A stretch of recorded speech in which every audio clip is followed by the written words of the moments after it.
ну, почти следующее, я не могу, конечно, цитировать. রাশিয়ার পররাষ্ট্রমন্ত্রী Sergei Lavrov মঙ্গলবার এক বিতর্কিত মন্তব্যে বলেছেন, ব্রিটেনের নামের আগে আর গ্রেট শব্দ ব্যবহার করা উচিত নয়। তিনি যুক্তি দেন, ব্রিটিশরা বিশ্বের একমাত্র জাতি যারা নিজেদের নামের সাথে আনুষ্ঠানিকভাবে গ্রেট বা মহান তকমা জুড়ে রেখেছে।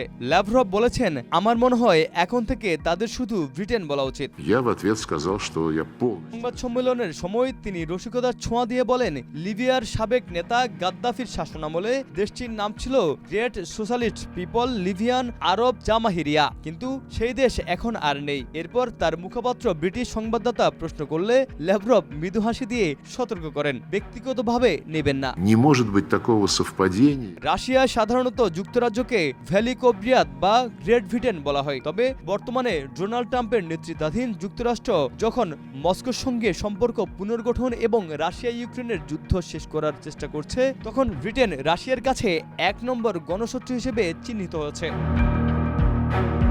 রুশ রাষ্ট্রীয় টেলিভিশনে ব্রিটেনকে প্রায় পারফিডিয়াস অ্যালবিয়ন বা বিশ্বাসঘাতক অ্যালবিয়ন নামে উল্লেখ করা হয়। সেখানে ব্রিটিশদের ধূর্ত বৈশ্বিক গোয়েন্দা শক্তি হিসেবে চিত্রায়িত করা হয়, যারা ওয়াশিংটন থেকে ইরান পর্যন্ত নেপথ্য ষড়যন্ত্র চালিয়ে রাশিয়ার স্বার্থ ক্ষুণ্ণ রক্ষার চেষ্টা করে। অন্যদিকে ব্রিটেনও শুরু থেকেই রাশিয়াকে ইউরোপের জন্য বড় হুমকি হিসেবে দেখছে। ইউক্রেন যুদ্ধের আবহে দুপক্ষের মধ্যে